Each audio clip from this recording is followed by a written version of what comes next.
자, 오늘 마지막 시간이고 교재는 183페이지입니다. 목차 3번 공업 입주료입니다. 자, 거래 2번 배부의 최소 비용과 거래 3번 래시의 최대 수요인데요. 이 두 가지는 먼저 여러분들이 강의 노트 먼저 보면서 설명 들은 다음에 책을 체크합니다. 그럼 공업 입주하게 되면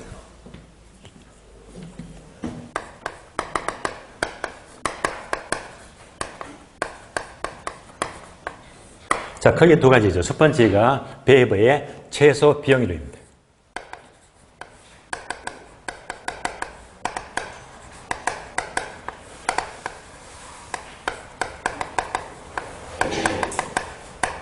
배부.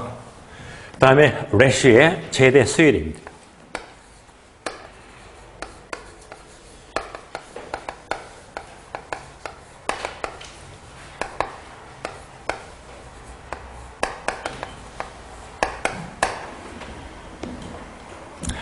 자, 제목을 보게 되면요. 배부는 최소 비용. 두 번째는 최대 수요. 자, 비용을 강조하면 다른 말로 공급이죠. 배부는요, 공급 측면에서 공장의 입지를 강조합니다. 공급을 중시합니다. 반면에 래쉬는요, 수요 측면을 중시한다. 제목에서 나왔습니다. 바로 수요 측면을 중시하더래. 그러니까 이제 배부는요, 공급 측에서 비용이 최고 적은 점이 공장 입지가 좋은데, 래쉬는요, 얘를 비판합니다. 이거 아니야. 내가 보는 관점은 공급이 중요한 게 아니고 수요가 중요해. 공장 입지는요, 수요가 가장 많은 곳에다가 공장을 짓지요. 결론적으로 얘는 시험에 거의 안 나와요. 그러나 배부의 최소 비용이 출제가 자주 되고 있습니다. 요즘 시험은 학자들이, 출제인들이 어떻게 된 건지 제목하고 학자하고 또 학자까지 또 묻거든요. 바꾸면 또 틀린 말이 되잖아요. 더럽게 묻더라고요. 그러니까 이제 학자하고 이런 제목이 나왔다면 그냥 부담 갖지 마시고 공장만 나왔다면요. 배부니까 비업자가 들어가요. 최소 비용이니까 비업자가 들어가요. 비업선 비업시다. 연결되시겠죠. 래쉬니까 시어자가 들어가, 시어. 그러니까 여기도 시어자가 들어가네. 헷갈릴 거 없어요. 그래서 비업선 비업시고 시어선 시어시고 구분하시면 학자는 그다지 헷갈릴 이유가 없을 겁니다. 그럼 이제 배부는요, 공장의 입지의 주요 세 가지 인자를 중시하는데 세 가지 주된 인자가 그래도 나있죠. 첫 번째 바로 운송비라고 나옵니다. 또는 수송비. 두 번째가 노동비. 세 번째가 집정력입니다. 이 세 가지를 강조하고 있다. 참고로 이 문장은요, 책을 보고 바로 정리하죠. 책을 봅니다. 책을 보게 되면 183페이지. 배부. 거래 1번 개념. 동그라미 1번, 2번, 3번이 있죠. 동그라미 3번 두 줄 모두 밑줄 하세요. 공업 입지의 중요 요소에는 운송비, 노동비, 집정력 세 가지가 있는데 이 중에서 운송비를 가장 강조했다. 모두 밑줄. 칠판 봅니다. 세 가지인데 뭘 가장 중시하더라? 운송비, 수송비를 가장 중시합니다. 그럼 우리 과거 시험은요, 이렇게 나온 적이 있습니다. 배부의 세 가지 주요 인자가 세 가지가 있는데, 셋 중에서 집적력을 가장 중시하더라. 틀렸지. 운송비를 가장 중시합니다. 다시 이 전체를 보시면서, 그러면, 자, 우리가 공장을 짓게 되면요, 이 요소를 분해해보자. 공장이 유리한 장소는요, 수송비가 많은 게 좋아요? 적은 게 좋아요? 적은 게 좋지. 당연하잖아요. 노동비, 임금이 많은 게 좋다, 적은 게 좋다? 공장에서는 적은 게 좋습니다. 그럼 집중력은요, 공장에 모여 있는 거잖아. 공단 생각하시면 공단, 산업단지. 얘는요, 높은 게 좋겠네. 문제가 없잖아요. 따라서, 자, 얘를 강조하는데, 그러면 이제 수송비와 노동비는 최소화돼야 되고, 집중력은 최대화돼야 됩니다. 최대. 그런데 우리 시험은요, 최근에는 셋 다 모두가 최소, 얘가 틀렸지. 문제가 없겠죠, 그죠? 예. 자, 시중에서 수승비를 가장 강조하는, 이때 수승비가 뭐지? 바로 최소. 수승비가 최소인 지점을 배번은 강조합니다. 이때 최소 수승비 또는 최소 운송비가 뭡니까? 하게 되면요. 이때는 이제 원료 더하기 제품 운송비 합입니다. 운송비의 합이 가장 적은 지점이 바로 최소 수송비가 됩니다. 그러면 이제 예를요 간단히 그림으로 봅니다. 그림을 어떻게 볼까? 이렇게 보시면 돼요. 삼각형. 자, 이 삼각형을 베버의 입지 삼각형 이렇게 부릅니다. 삼각형. 이 삼각형 그림 우리 책에서는 어떻게 나오느냐? 한 장 넘기니까 184페이지. 맨 밑에 보이는 삼각형 찾았습니까? 보이잖아요. 요 그림이에요. 그러면 이제 요 그림 보시면서 베버의 입지 삼각형인데 A 지점이 있고 B 지점이 있고 C 지점이 있다라고 봅니다. A 지점은요 원료를 만들어요. 원료 지역. B도 원료 지역이다.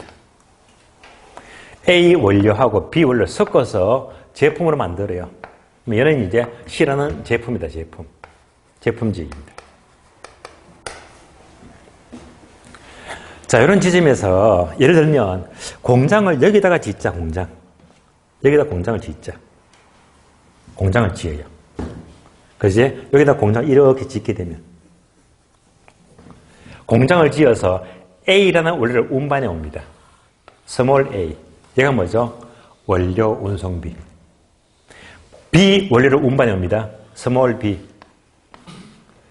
B 원료 운송비. 요거 합쳐가지고 제품 만들었습니다. 제품 만들어서 C 제품으로 이렇게 운반하거든요. 그러면 스몰 C는 뭐지? C 제품 운송비. 그럼 이제 A하고 B는 뭐지? 원료 운송비. 예. A, B가 되고요. 제품 운송비는 스몰 C가 되고. 이걸 다 합한 것이 가장 최소가 되는 지점이 공장은 최적의 입지가 된대요. 그래서 이제 베버의 세 가지 주요 인자 중에서 베버는 운송비를 가장 강조한다. 최소 운송비는 두 가지를 합쳐서 최소되는 지점을 가리킵니다. 자, 이어서 강의 노트 보시면 계속해서 화살표 이렇게 나와 있죠. 화살표. 그래서 이제 첫 번째 원료 지향량 입지.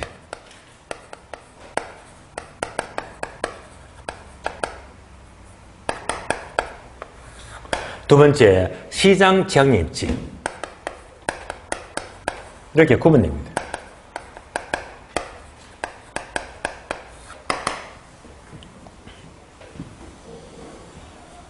얘도 시험이 잘 나와요. 얘는 뭘 말하느냐? 자, 다시 이 그림 보시면서요. 얘는요, 원료. 얘는 제품. 얘는 도시가 되겠지, 도시. 고기를 잡으면요, 얘는 목포다 또는 통영이다. 예. 이제 항구 도시 될 거고요. 그러니까 만약 공장을 여기다가 안 짓고 여기다 공장을 짓자. 목포 근처에다가 통영 근처에다가. 그러면 원료가 나는 장소 근처에 공장을 지었잖아요. 얘가 바로 원료 입지, 원료장 입지가 돼요. 그런데 얘가 아니고요. 공장을 시 근처 여기다 공장을 짓자. 얘가 뭐죠? 제품 가까운 도시잖아요. 얘가 바로 시장 지향량 입지가 됩니다. 구분되시겠죠? 첫 번째. 자, 원료 입지하게 되면 처음에 네모되어 있죠, 네모.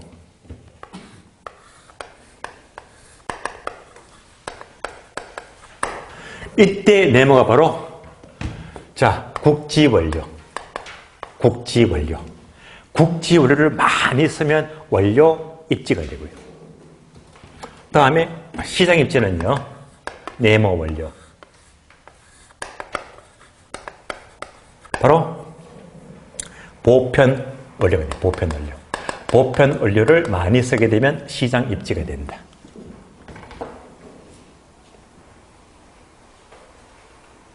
그러면 보편 원료가 뭡니까 하게 되면 제목 그대로 보편적이다. 어디서나 보편적으로 쉽게 구하는 원료입니다. 어떤 게 있습니까? 쌀과 같은 곡물이 있죠. 쉽게 구하잖아요. 어디든지. 또 뭐 있죠? 물. 그러니까 주로 이제 곡물 또는 물이다. 이런 원료를 쓰게 되면 굳이 멀리 갈 필요가 없어요. 도시 근처에다가 공장을 차리면 돼요. 시장 입지. 정반대가 국지 원료. 국지가 뭡니까? 어디서나 쉽게 구하는 게 아니고요. 반드시 특정 장소에 가야 됩니다. 고기를 잡으려면 항구 쪽으로, 설탕 키우려면 강원도 쪽으로. 그러니까 대표적인 예가 바로 광물이다. 광물은 어디 가서? 강원도 가서 광물을 캐야 됩니다. 이때 국조를 똑같은 말로 다른 말로 편제 원료다. 편제. 특정적이 편제되었다는 말입니다. 똑같은 말입니다. 우리 시험은요, 편제 원료도 출제가 자주 되거든요.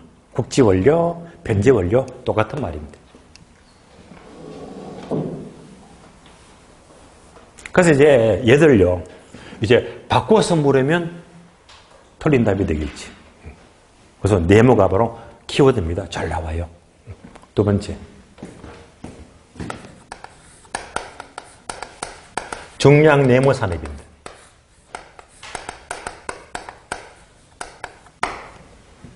네모가 뭐냐? 중량 감소 산업입니다. 중량 감소 산업. 다음에 시장 입지는요, 거꾸로 중량 네모. 중량 증가 산업입니다. 중량 증가 산업이다. 얘도 잘 나와요. 그러면 중량 감소 산업이 뭡니까? 하게 되면 예를 들면 원료의 무게하고요, 제품의 무게를 비교합니다. 예를 들면 여기다가 시멘트 공장을 집어넣자. 시멘트 공장. 시멘트. 자, 시멘트 공장은요, 원료가 뒷다 많습니다. 이것저것 전부 다 원료가 엄청 많습니다. 이걸 전부 다 섞어서 가공해서 뭐가 나오더라? 한 포대 시멘트 제품이 나오더라. 맞죠? 그러니까 이 무게가 시멘트 한 포대 나오니까 현저하게 중량이 뭐 감소되었네. 이거 뭔다면 원료가 무겁고 제품이 축소되었습니다. 이런 경우가 바로 중량 감소 산업이다. 그러니까 시멘트 공장은 어디 있습니까? 서울에 있는 게 아니고 어디 있지? 강원도에 맞아, 강원도에. 그러니까 이제 원래는 장소에 가서 공장을 지으라는 말입니다. 다음에 중요한 증가 산업은 거꾸로 이거지. 제품이 더 무겁대요. 거꾸로. 제품이 더 무겁대요. 어떤 게 있죠? 바로 맥주 공장. 맥주 원료가 뭡니까? 주로 물하고 뭐 볼이 섞어서 얼마 안 돼. 그런데 예를 들어 제품 만드니까 한 병에 큰 맥주가 나와. 현저하게 제품이 무겁다는 말입니다. 이럴 때는 제품이 무겁기 때문에 도시 근처에서 제품의 운송비를 줄여야 됩니다. 어디에서? 도시 근처, 시장 근처 공장을 짓자는 말입니다. 그래서 지금 네모 서면서 공부했습니다. 여기까지만 선 닦아버릴게요. 선 닦아버릴게요. 왜? 우리 시험은요, 여기서 집중적으로 출제가 너무너무 잘 되고 있으니까. 잘 되고 있으니까요. 나머지는 사이드입니다.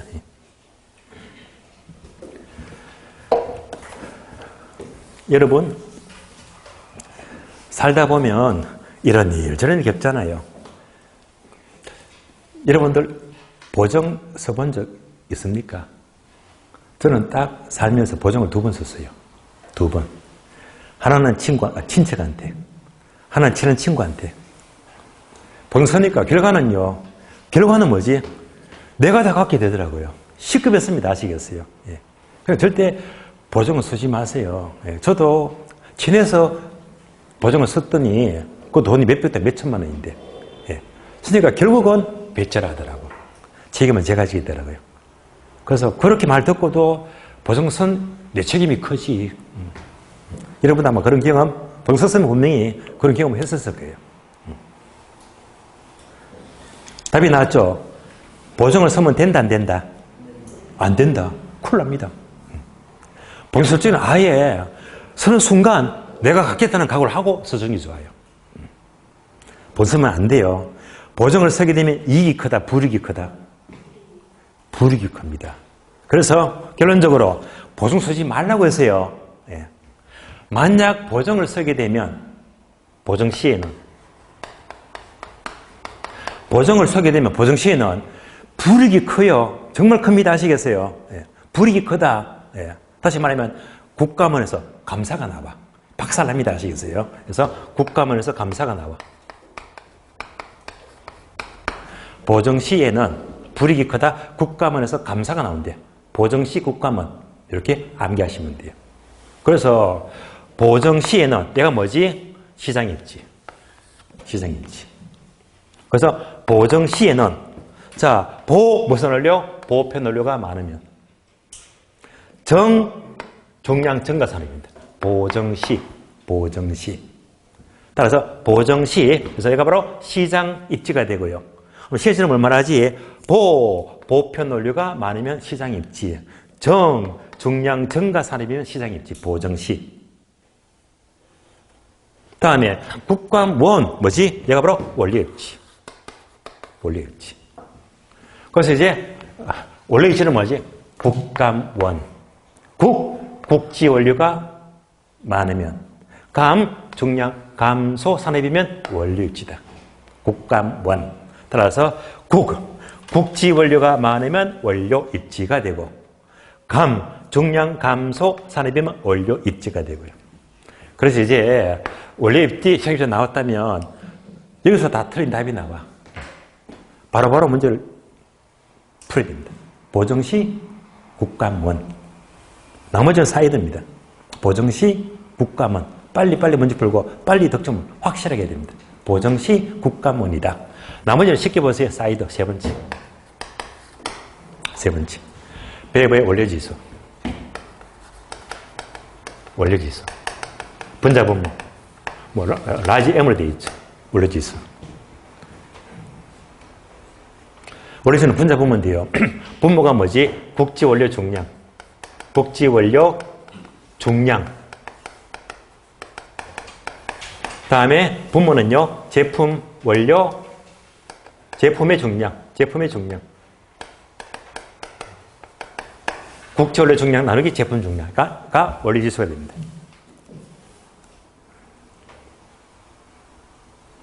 그래서 어떤 문제집 보게 되면 얘가 뭡니까? 분자분모. 이런 공식이 묻는 문제가 보이길래 문제가 더 어려운 문제 아시겠어요?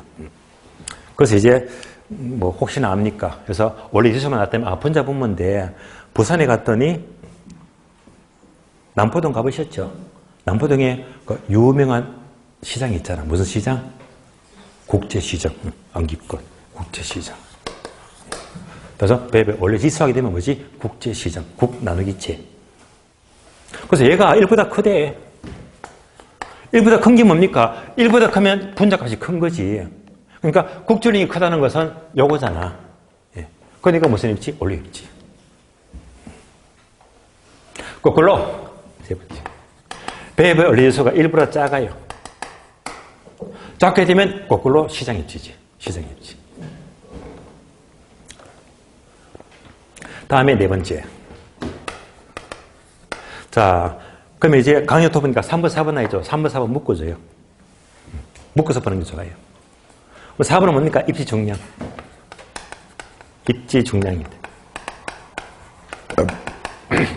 자, 입지 중량은 앞에서 원료 지수를 공부했습니다. 원료지수. 그러니까 원료 지수에다가 더하기 1만 하면 돼. 더하기 1입니다. 그럼 원료지수는 기준이 1이죠. 1 더하기 1이네. 1 더하기 1. 그러니까 얘는 이제 2가 되겠네. 그러니까 얘가 2보다 크다. 원료지수가 1보다 크다. 얘는 더하기 1이기 때문에 얘는 2보다 크다. 똑같은 말입니다. 그럼 이제 네 번째.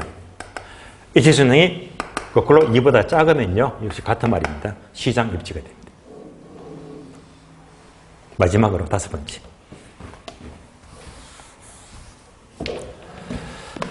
자, 부패가 쉬운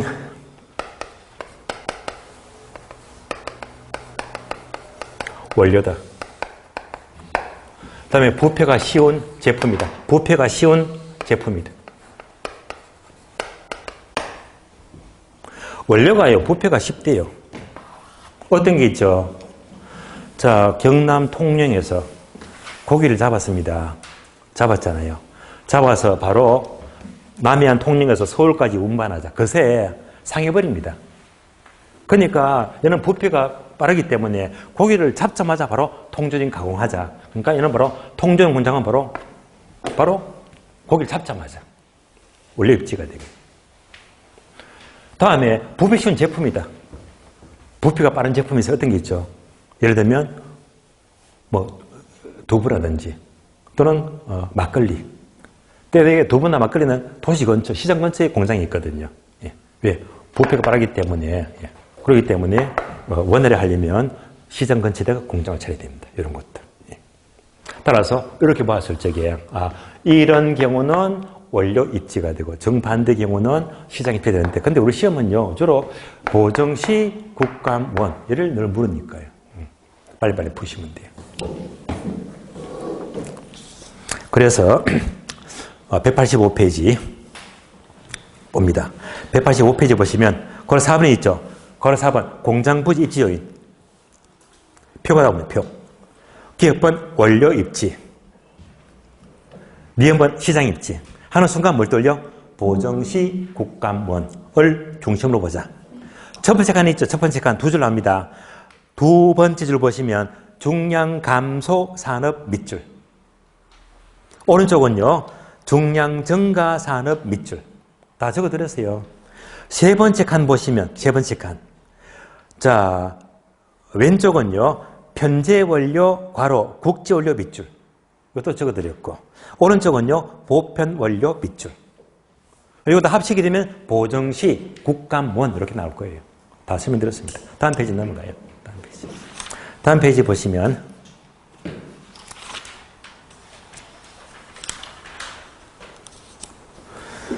동남이 2번 노동쟁의 입지. 노동쟁의 입지는요. 두 번째 줄 밑줄 하세요. 노동력이 풍부하고 저임금, 임금이 저렴한 지역의 입지. 예를 들면 또 밑줄 하세요. 의류, 신발, 섬유산업 밑줄. 그래서 주로 이제 의류산업이나 신발산업은요. 저임금을 중시하고 노동지향 입지가 됩니다. 3번요. 직접 지향 입지는 공장이 직접 끼리끼리 모인대. 어떨 때 모입니까? 한 줄 반만 밑줄 하세요. 선박, 철강산업, 석유화학공업 또는 자동차공업인데 이런 것들은 운송 비표적이 적고 바로 기술의 연관성이 큰 산업은 함께 입지 밑줄. 그래서 함께 입지하는 경우가 바로 직접 지향형 입지가 됩니다. 여기까지 보았고요. 해서 이상으로 이제 입지로는 모두 정리가 되었습니다. 따로 정리를 1월달, 2월달 했는 부분들은 여러분들이 분량이 되게 많기 때문에요. 1월달 과정을 꼭 참고하시고요. 자, 그러면 194페이지입니다. 부동산 정책입니다. 정책. 자, 부동산 정책은 먼저 제1절 부동산 네모 1번 문제가 나와요. 자, 문제도 제가 늘 강조하지만 문제는요. 최근에 10년간 나온 적이 없어. 수업 안 합니다. 왜요? 제가 11월달, 12월달 입문과정 강의할 때 그때 설명드렸거든요. 설명드리면서 얘는 최근에 안 나오니까 앞으로 수업 안 한다고 했어요. 그래서 여러분들이 강의 노트 보시면 강의 노트 보시면 부동산 정책에서 첫 번째 참고표 부동산 문제는요. 11월, 12월 입문이론 구강 여기서 언급을 다 했거든요. 언급하고 최근에 안 나오니까 설명을 더 안 한다고 했어요. 그래서 꼭 이제 확인하시려면 입문과정 구강을 참고하시고요. 자, 그러면 이제 문제는 넘어가요. 넘어가니까 교재 199페이지. 199페이지입니다. 네모 2번. 정부의 시장계획. 네모 2번 목차는요. 거의 한 문제는 무조건 나온다고 생각하세요. 그래서 얘는 반드시 알아야 됩니다. 목차 1번 부동산 정책 괄호 정부의 시장 개입인데요. 괄호 1번 정책 개념 읽어보시면 되고 괄호 2번요 정책의 과정 순서 괄호 2번은요 앞에다가 X 보지 마시고요. 다음 페이지 넘어갑니다. 목차 2번. 목차 2번. 정부의 시장 개입 이유인데 목차가 2개 나와요. 1번 경제적 기능은 땡땡 밑줄 아닙니다. 시장 실패 수정 밑줄. 괄호 2번요. 정치적 기능은 땡땡 밑줄 하세요. 사회적 목표 달성 밑줄. 요거를요 정리한 게 이제 강의 노트 보십니다. 강의 노트. 정부 개입의 필요성이다.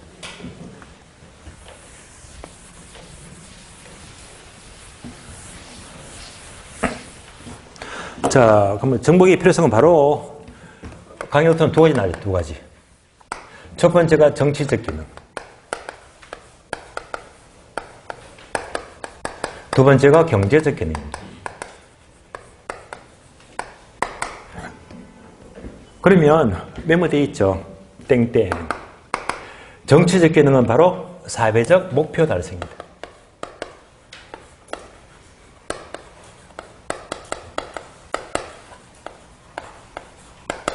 반면에 경제적 기능은 바로 시장 실패를 수정합니다.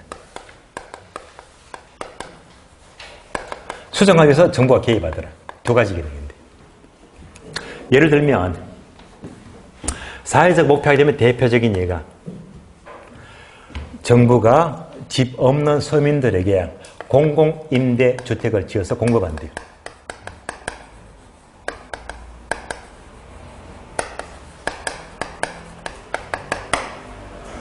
이런 예가 대표적인 사회적 목표를 달성하기 위한 정치적 기능입니다. 다음에 경제 기능은요. 시장 실패 요거 네모되어 있죠. 중요하니까. 이것을 수정하기 위해서 정부가 개입하는 것인데 얘는요. 이유가 여러 가지가 있거든요. 여러 가지 있는데 그러면 그중에서도 대표적인 게 바로 외부 효과 제거 문제다. 외부 효과 제거 문제다. 얘가 경제적 기능입니다. 그럼 얘는요. 부담 갖지 마시고 요 흐름에서 하나만 싹 바꿔서 뭐래요? 싹 바꿔서. 예를 들어볼까요? 공공임대주택 공급은 사회적 목표 달성을 위한 경제 기능에 속한다. 들렸잖아. 되시겠죠? 하나 싹 바뀐 것만 조심하시면 돼요. 그럼 다음에 자 시장 실패하게 되면 뭔가 시장이 크게 잘못됐네. 그러니까 이 자체가 뭐 말이지? 자원 배분이 효율적이지 못한 상태를 말해요. 시장 실패. 얘는 여러 번 나왔거든요. 시장 실패. 그러면 자 시장 실패는 201페이지 보게 되면 목차 4번에 있죠. 시장 실패 원인과 대책입니다. 요거 보기 전에 우리 책은 앞에 이제 목차 3번이 있죠. 정부의 시장 개입 방법. 별표하세요. 굉장히 잘 나옵니다. 3번 정부의 시장 개입 방법 표를 보게 되면 1번 직접 개입, 2번 간접 개입, 3번 토지형 규제 3가지인데요. 얘는요. A급인데 잘 나오는데 나서면요. 점수를 그냥 줄이는 겁니다. 예. 무조건 한 문제 득점하세요. 근데 시험보다 잘 나옵니다. 기분 좋게 득점해야 됩니다. 그래서 정부가 직접 개입한다. 왜 정부가 직접 개입할까요? 직접 개입하는 이유는요. 정부가 시장을 신뢰하니까 신뢰 못하니까 직접 개입하는 거예요. 그러면 이제 직접 개입은요. 오른쪽 페이지 보게 되면 얘가 쭉 많이 나와 있죠. 요 얘를 시험은 묻습니다. 어떻게? 이렇게 박스. 박스에다가 단어를요. 하나, 둘, 셋, 넷, 다섯, 여섯 이렇게 막 섞어 넣어. 직접 개입은 몇 개인가? 간접 개입은 몇 개인가? 되시겠죠? 요거 묻거든. 직접 개입은요. 쭉 단어 보시되 잘 나오는 거 몇 개만 밑줄 꺾게요. 자, 표를 보시면서 첫 번째 공영개발 밑줄, 세 번째 토지은행제도 밑줄, 여섯 번째 공공투자사업 밑줄. 이런 정도 떠올리시고 다음에 간접개입은요. 간접개입 체크합니다. 첫 번째 조세정책 밑줄. 두 번째, 개발부담금 밑줄. 세 번째, 금융지원규제 밑줄. 한 줄 내려서 괄호 있죠. 임대료 보조 밑줄. 요 네 가지가 빈출입니다. 잘 나옵니다. 그래서 간접개입은 제가 1월달, 2월달 수업에서 바로바로 암기를 시켜드렸거든요. 자, 암기했던 거 어떻게 암기시켜드렸죠? 자, 아주 예쁜 여자는요, 보조개가 있는 여자를 했다. 보조개도 가장 예쁜 보조개, 어떤 보조개? 금보조개. 금보조개. 금보조개. 얘가 간접개입입니다. 금융, 금융지원. 얘가 보조금. 그 다음에 조세. 개발부담금. 개발부담금입니다. 방금 밑줄 다 4개 했죠, 그죠? 4가지. 그래서 금보조개 4가지. 그래서 간접 개입하게 되면 바로 뭐지? 금보조개만 빨리빨리 체크하시면 나머지는 대부분 다 직접 개입이거나 토지형 규제다. 토지형 규제는요, 여러분들이 책을 보시면 3번 항목이 있죠. 얘도 밑줄 한 2개 꺼볼까요? 토지형 규제는요, 첫 번째, 용도지역지구제 밑줄. 세 번째, 정부의 각종 인허가제 밑줄. 이런 것들은 당연히 이용규제 맞지? 이용규제. 그래서 이런 개입 방법만 묻게 되면 주된 것은 뭐지? 금보조개. 종류가 가장 많습니다. 그래서 금보조개 간접 개입이고 나머지가 대부분 직접 개입이고 이용규제. 빨리빨리 푸시면 돼요. 자, 이제 4번요. 시장 실패. 자, 신실패 원인. 강의로 더 보게 되면 실패 원인. 자, 네모 5개 나와 있죠. 네모 5개. 얘도요, 제가 1, 2월 과정에서 다 암기를 시켜드렸거든요. 암기를 시켜드렸는데, 일단 확인합니다. 자, 아주 못생겼어요. 아주 못생겼다. 못생긴 외모는요, 공정한 외모입니까? 불공정한 외모입니까? 불공정한 외모죠. 그렇게 암기시켜드렸습니다. 그래서 시장이 못생겼잖아. 시장 실패. 그래서 어떤 외모? 불공정한 외모. 불공정 외모리. 불공정 외모. 못생긴 외모입니다. 그래서 불안정 경쟁 시장.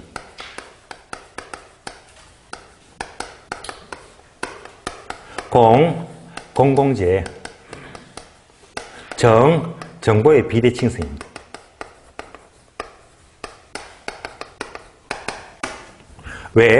외부 효과. 규모의 경제. 5가지. 불공정 외모. 시장 실패가 돼요. 불공정 외모다. 자, 이제 요 목차는 출제가 여러 번 됐기 때문에 바로 떨리면 좋아요. 그러면 책을 보고 확인해요. 201페이지. 201페이지. 자, 201페이지 보면서 밑줄 5개만 할게요. 자, 책 폈죠? 201페이지에. 그럼 1번. 밑줄 하세요. 불안전 경쟁 시장 불 나왔네. 그러면 동그라미 1번, 2번, 3번이 있죠? 3번 보게 되면 규모의 경제 밑줄. 여기서 이제 뭐가 나오지. 그럼 2번 내려죠. 외부 효과. 다음 페이지. 4번, 그럼 3번. 공공재 밑줄. 그럼 4번은요, 가운데 정보의 비대칭성 밑줄. 다 나왔네요. 불공정 외모. 그러면 우리 시험은 어떻게 물었느냐. 다음 중에서 시장 실패 원인에 속하지 않는 것은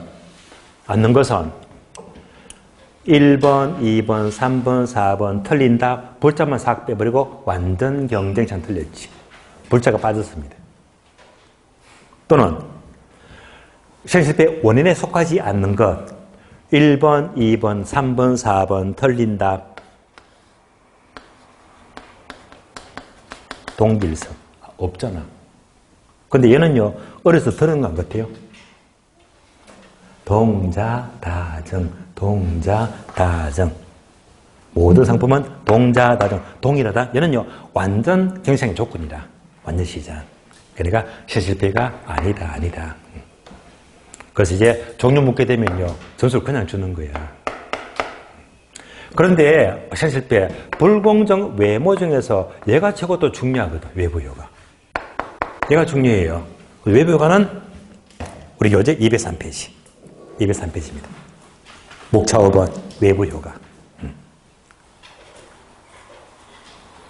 얘도 A급이에요. A급. 자, 외부 효과 설명이 많은데, 강의 노트 보고 설명을 드린 다음에 교재 점검하죠. 자, 강의 노트 봅니다. 외부 효과.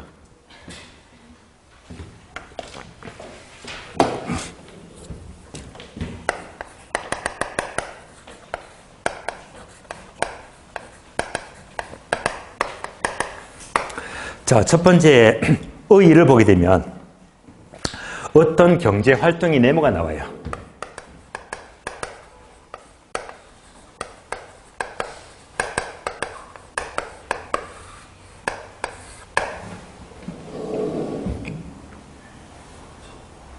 자, 이 네모가요, 바로 시장 X입니다. 시장 기구 X다. 즉, 시장을 통하지 않습니다. 예. 시장을 통하지 않습니다.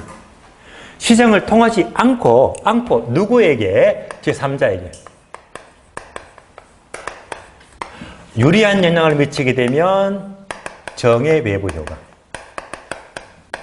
불리한 영향을 미치게 되면 부의 외부 효과예요. 이렇게 나옵니다. 그러면 일단 2번까지 보자. 2번은 근거. 근거 나있죠, 근거. 근거를 보시면 괄호가 2개 있네. 근거. 자, 그 괄호 2개가 바로 여러분들 이미 공부했잖아요. 근거는 뭐지? 부동성하고 인접성입니다. 부동성하고 인접성입니다.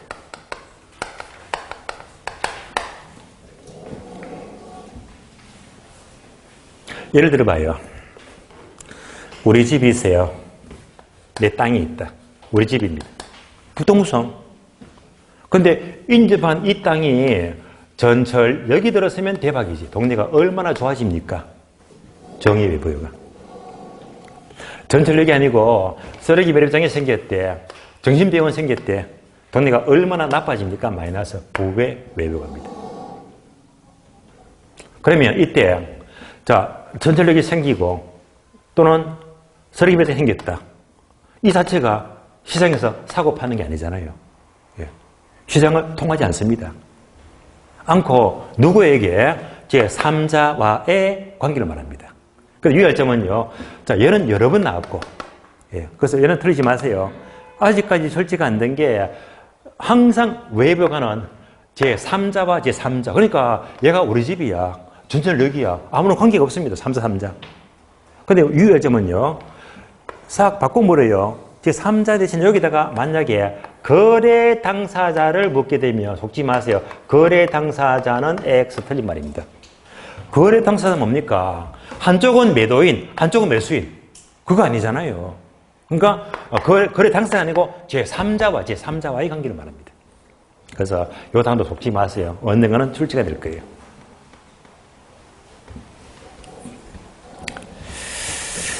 다음에 이제 세 번째 보시면 지역 분석입니다.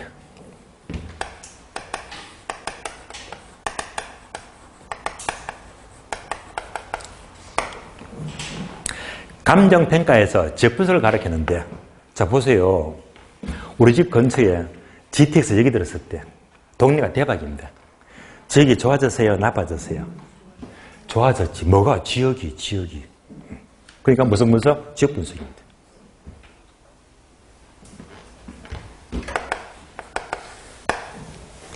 적합변칙 나와 있죠.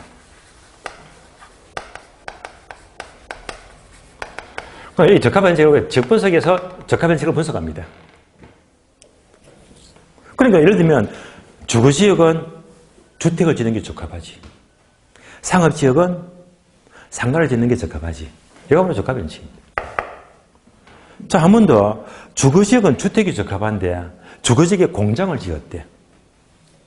그럼 안 어울리잖아요. 그러니까 적합하지 않을 때. 가치가 뚝 떨어집니다. 이때 가치가 떨어진다 바로 감가. 가치가 떨어지는데 이때 감가를 경제적 감가라고 불러요.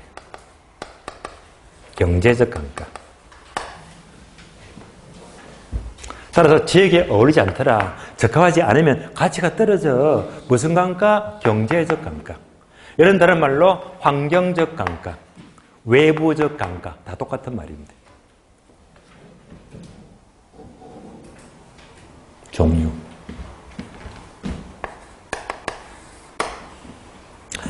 자, 그러면 이제 강의 노트 보시니까 종류가 두 개 있죠.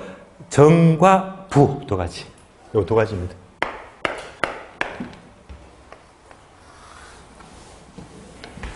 자, 먼저 정의 외부 효과. 다음에 부의 외부 효과. 이렇게 나옵니다.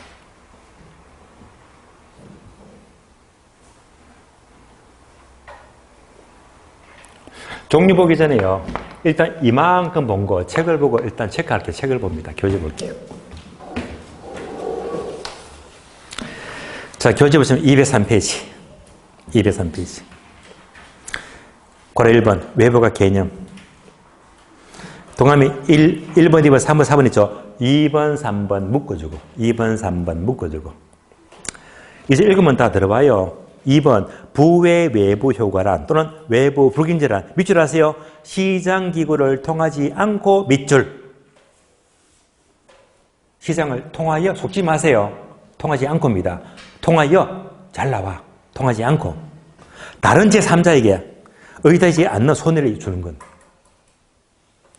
3번은요, 정의 외과는 정반대죠. 또 밑줄 하세요. 시장을 통하지 않고 밑줄. 통하지 않고 제3자에게 의지되지 않는 이익을 주는 겁니다.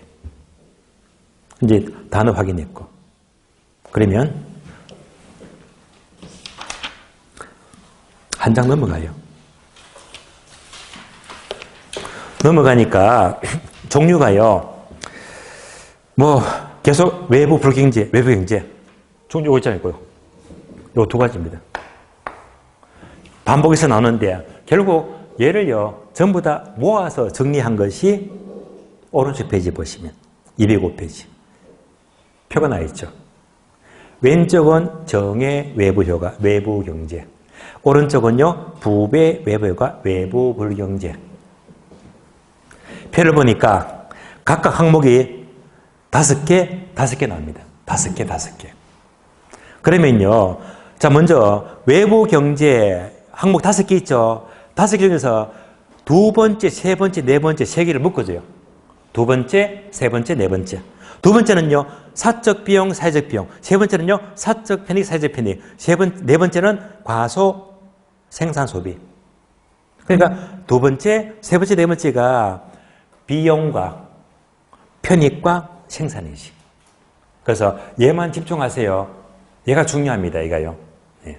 자, 그래서 마찬가지로 오른쪽 외부 불균제도 항목 5개인데 두 번, 세 번, 네 번째를 묶어주시면 돼요. 중요합니다. 그러면 먼저 정의 외부 효과는요. 이렇게 나와 있죠. 자, 먼저 두 번째는 비용. 비용 종류가 두 가지네. 사적 비용과 사회적 비용입니다.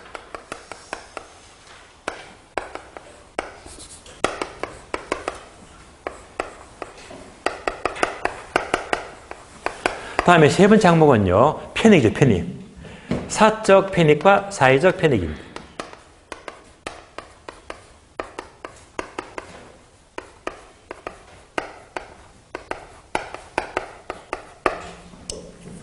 요 관계는요. 다행스럽게 우리 책은요. 그래프가 없어요. 다 출판사 책을 보면 그래프가 진짜 복잡하거든요. 그런데 우리 시험은 그래프는 나왔다면 그래프를 그리기 전에 제 설명을 듣고 이해할 수 있으면 그래프가 다 필요가 없어요. 꼭 필요한 것은 그래프를 그려야 되겠지만은. 그러니까 이제 얘는요. 설명으로 수월합니다. 그래서 예를 들면 자, 얘는 비용과 편익은 어떻게 이해하느냐. 바로 공원 떠올리자. 자, 촌에 가니까요. 땅 부자가 있어요. 땅 부자. 예. 땅이 너무 많습니다.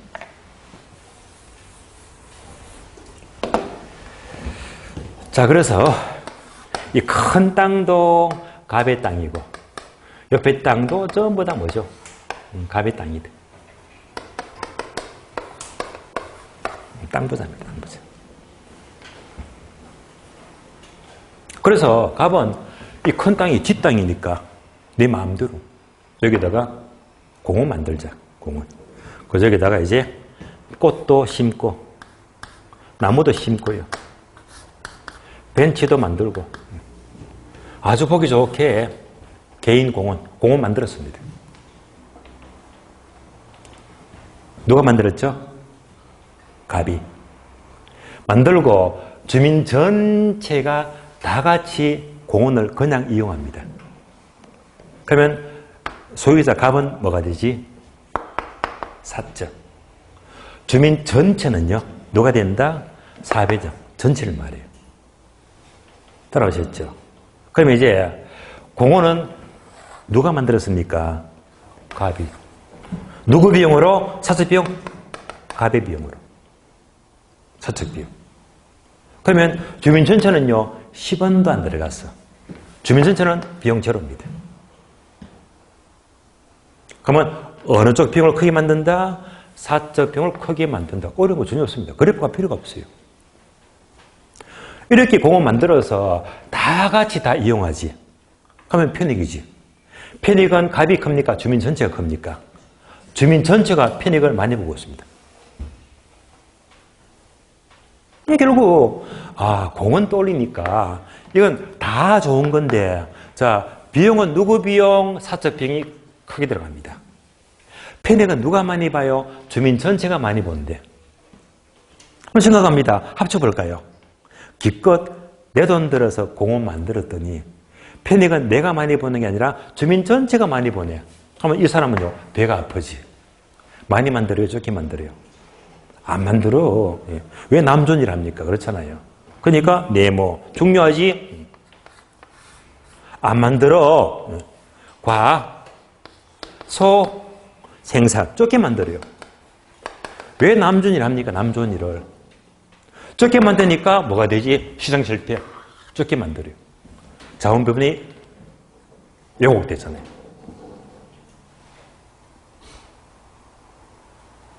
그러니까 이제 이거는 개인도 좋고 전체가 다 좋은 건데, 누구든지 안 만들려고 해. 정부는 규제합니까? 권장합니까? 당연히 권장하죠.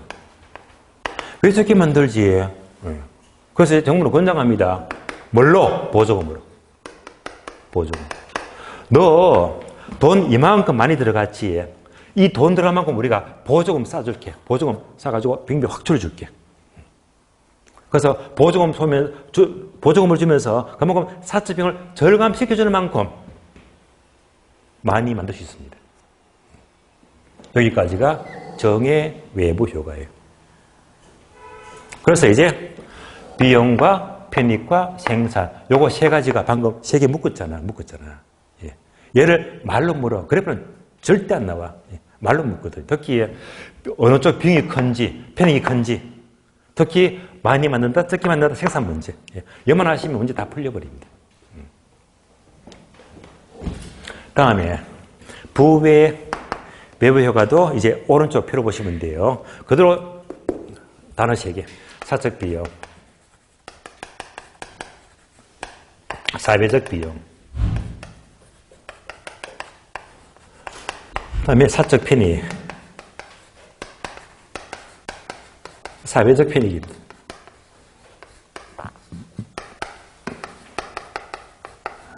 만약 우리 시험에서요, 부의 얘만 나왔다면요, 얘는 무조건 뭘 떠올려? 환경오염. 환경오염입니다. 예를 들면, 어느 지역이 있는데, 어느 지역이. 자, 이 지역에 어느 날 갑자기 공장을 지어요. 공해성 공장입니다. 지으면서 공기를 마구 뿜어대거든요. 그러니까 주민 전체가 엄청난 피해를 봅니다. 빨래도 못 놀아요. 그것도 모자랐어요. 인근 하천에다가 폐수를 마구 방류 흘러버립니다. 하천도 오염돼 버립니다. 얘가 뭐죠? 환경오염. 공장지만 이득을 보고요. 전체가 피해를 보잖아요. 부의부효과. 피해가 큽니다. 그러면 공장 주인 누굽니까? 갑이다. 개인이죠. 갑은요, 지 돈 아끼려고 폐수를 흘리고 봉해를 그냥 갖다 버리는 겁니다. 그러면 이제 갑의 사적 비용은 무단 방류해버리니까 자기 돈 아끼려고. 지 돈 아끼려고. 그래서 하천이 오염돼 버리니까 정부가 국민들의 엄청난 세금을 받아서 이걸 전부 다 정화시키려고 하니까 엄청난 돈 들어가거든요. 전체 비용은요, 엄청나게 들어갑니다. 어느 병이 크다? 전체 병이 크다. 편익입니다. 이득. 이득은요, 공장, 사장, 지만 이득을 봐. 주민 전체는요, 아무런 이득이 없어. 그럼 편익은요, 어느 쪽 편익이 더 크다? 공장, 지만 이득을 보거든. 따라서 부의 외벽화는요, 지만 이득을 보고 주민 전체가 엄청난 피해를 본다는 말입니다. 그럼 이때 이 갑 입장에서는 지만 이득을 보게 되면 무조건 뭐 많이 만들어. 폐수 마구 버려버리고. 그러니까 어떤 생산 많이 만들어. 그래서 과대 생산입니다. 과대 생산. 정부는요, 이거 이제는 규제하죠, 규제. 규제하더라. 근데 강의도 보게 되면 규제가 두 가지입니다. 이제 규제인데, 다시 말하면 이제 어떻게 해결하느냐. 해결됐죠, 해결. 어떻게 해결하느냐. 이때 해결 방법이 거기 두 가지인데요. 거기 두 가지가. 첫 번째, 사적으로 해결하자. 두 번째요, 공적으로 해결하자. 여기까지도 시험은 나옵니다. 먼저 사적 해결 방법은 메모되어 있죠. 어떻게? 코즈의 정리. 코즈의 정리. 코즈의 정리. 자, 코즈의 정리가 뭡니까? 하게 되면요. 자, 설명만 따르면 어려운 거 아니에요. 방금 환경오염 문제가 생겼습니다. 폐수를 버리고 피가 크죠. 여기다가 재산권을 부여하자. 재산권을 부여합니다. 재산적 가치. 한번 예를 들어볼게요. 공해를 뿜어대고 폐수를 흘려버리니까 이 피해를 많이 보잖아요. 이 피해를 전부 다 돈으로 가치로 따져봅니다. 돈으로 따져보니까 재산적 가치가 한 10억 되겠네. 10억 잡을게요. 그러면 이때 환경오염이 얼마? 가치가 10억이잖아. 이 10억만큼 주민들에게 피해를 주고 있잖아요. 피해를 주니까 니네 이 재산권을 가지 매겨보니까 10억이라 이것을 어떻게 피해본 주민들하고 협상해라. 피해를 줬잖아. 협상해서 개별적으로 따로 10억 이만큼 보상을 해줘라. 보상. 그러면 이 문제 없습니다. 멋진 이론입니다. 그런데 얘는요, 현실하고 맞다 안 맞다? 전혀 안 맞아. 왜냐하면요, 이 환경오염료 기준치를 파악하는 것도 굉장히 전문적이거든요. 거기다가 또 협상을 하는 법이 없잖아. 없으니까 공장은요, 10억 콧방귀기입니다. 내가 왜 협상을 해요? 주민들은요, 많이 받으려고 하고. 협상 자체가 안 됩니다. 현실에 안 맞다. 이론은 멋진데 현실에 안 맞아. 사적으로 해결이 어렵다는 말입니다. 어렵기 때문에 정부가 개입합니다. 개입해요. 공적으로. 개입하는 건 많습니다. 공해를 뽑아내면 공해 뿜지만 공해 방지법이 있고요. 또 공해 막 폐수 마구 흘려지 세금 팍팍 때릴 거야. 무고 세금 때려버리고. 근데 우리 시험은 뭘 묻더라? 바로 용도 지역 지구제입니다. 꼭 기억합니다. 요거 메모되어 있어요. 메모되어 있어요. 중요합니다. 자주 나와요. 지역 지구제. 지역지구지. 빈출입니다. 지역지구제는 다시 이 그림 보세요. 만약 이 지역이 주거지역이면 여러분들 공부하셨잖아. 주거지역은 처음부터 공해성 공장은 절대 못 짓게 합니다. 못 짓잖아요. 그래서 처음부터 공장을 못 짓게 하게 되면 처음부터 이런 피해가 아예 없더라 이 말입니다. 따라서 바로 부외 외벽화를 제거하기 위해서 처음부터 없애기 위해서 용도 지역마다 지역지구제를 지정합니다. 그러면 지역지구는요, 정을 제거합니까? 부를 제거합니까? 부를 제거하죠. 자꾸 묻는 것이 정을 제거한다? 바뀐 문장? 예, 단순하게 묻습니다. 예. 부외 외벽화를 제거하기 위해서 지역지구제를 지정합니다. 자, 요 내용들이 이제 외벽화에 대한 전반적인 내용이고, 우리 시험은 요러면 요만 문제 다 풀려버리거든요.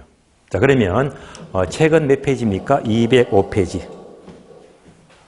자, 설명을 드렸고 여기까지가 외부 효과.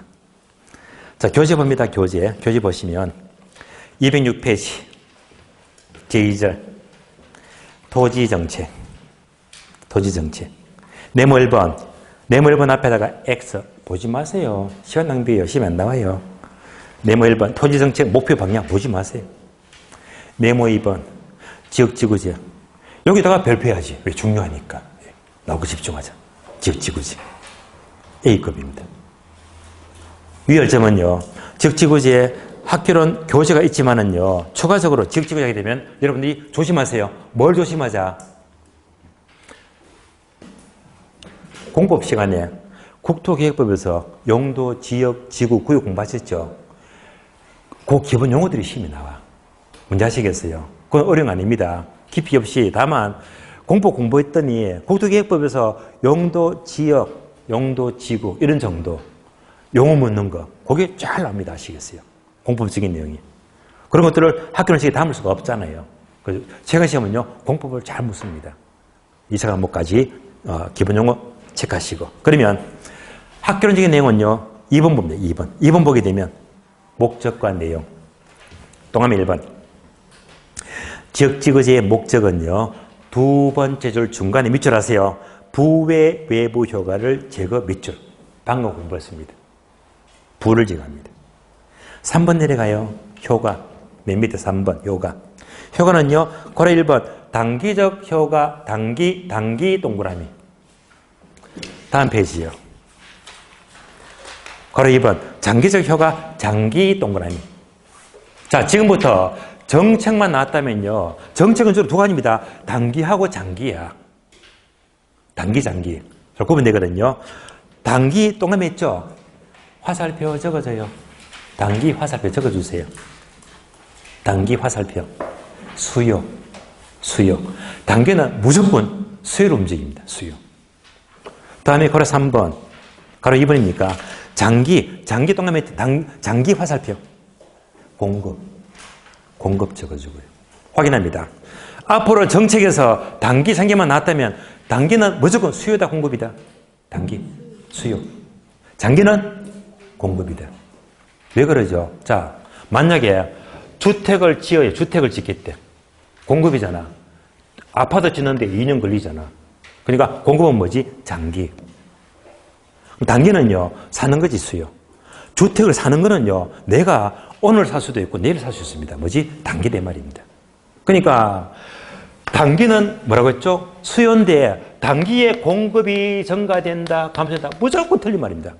공급은 장기니까. 그래서 항상 이렇게 포인트부터 파악을 해야 됩니다. 그러면 단기는 수요, 장기는 공급을 했으니까 마지막으로 강의 노트 보시면 즉시 효과 있죠. 예. 요거 설명드리고 마치겠습니다. 지역지구제 효과입니다. 자, 이 부분도 복잡한데요. 이것도 출제가 안 되면 저는 뭐 짚고 넘어가겠는데 출제가 되었으니까 출제가 된 부분들은 설명을 할 수밖에 없습니다. 지역지구제 효과입니다. 자, 그러면요. 주거지역이 있는데 주거지역에 처음부터 너 공장 짓지 마. 얘가 찍어집니다. 공장 못 지게 하면 동네가 점점 쾌적하지, 점점 좋아지겠네. 그렇잖아요. 점점 좋아지면 좋아지는 만큼 수요가 증가한다, 감소한다? 증가하죠. 동네가 점점 좋아지면요, 가격도 올라갑니다. 가격 상승. 올라가요. 가격이 올라가면요, 공급도 증가하지. 얼마나 씹어요. 모두 증가. 이대로 나왔습니다. 그러니까 지구전은요, 수요 증가, 가격도 오르고 공급도 증가한다. 여기까지가 기본 요가입니다. 그래서 공급은요, 단기예요, 장기예요? 공급, 얘가 장기지. 장기 효과. 공급 빼고 앞에 거 수요가 나왔네. 그럼 모두가 단기 효과지. 그래서 단기는 수요를 움직이고 장기는 공급을 움직이고 단기, 장기. 여기까지는 쉬워요. 여기까지만 정리합니다. 책을 봅니다. 208페이지. 208페이지 첫 줄 보시면 밑줄 하세요. 수요 증가 화살표, 주택 가치 상승 화살표. 이거잖아. 수요 증가, 주택 가치 상승이지. 단기. 예. 다음에 가로 2번요. 가로 2번. 장기 효과는요. 첫 줄 공급 증가 밑줄. 나왔지? 공급 증가. 예. 그러면 장기 효과는요. 아래 보니까 208페이지 아래 보니까 동그라미 1번, 2번, 3번 나와 있죠. 1번, 2번, 3번. 자, 3번에 조금 집중합니다. 3번. 3번은요. 장기적으로 문장이 되게 많은데 동그라미 기역, 니은, 디귿 3개 있어요. 기역, 니은, 디귿. 있죠. 기역번은 뭡니까? 비용 불변 산업. 니은번은요. 비용 증가 산업. 디귿번은 비용 감소 산업이고 요 세 가지가요. 바로 밑에 박스 그래프 3개. 그래프 3개. 복잡하잖아요. 예. 그래, 여기까지도 출제가 된 적이 있거든요. 요거를 모아놓은 게 요약집입니다. 아니다, 강의 노트. 3가지. 첫 번째가 비용 일정 산업입니다.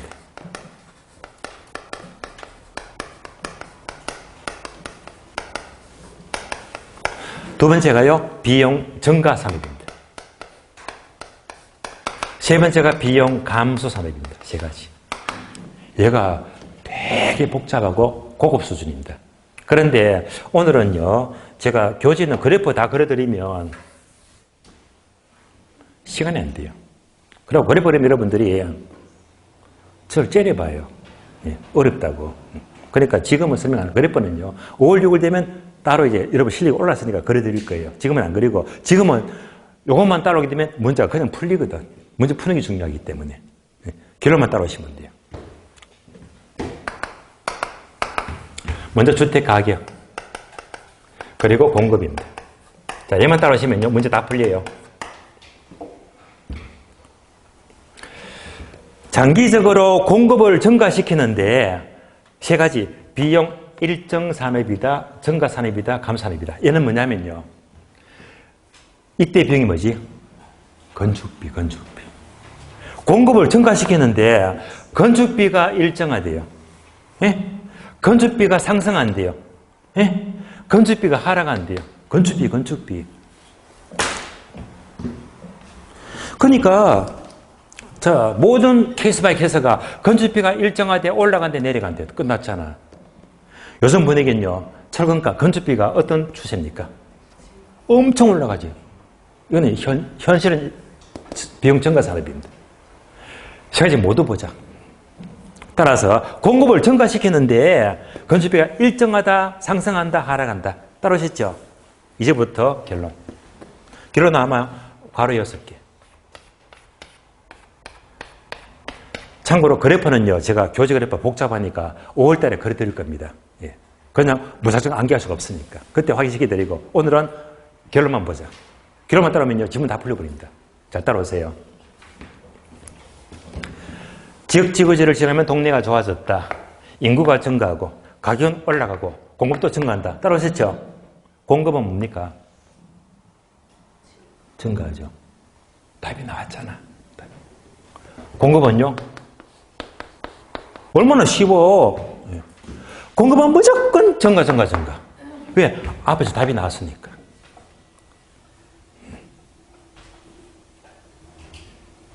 무조건 장기는요, 공급 증가.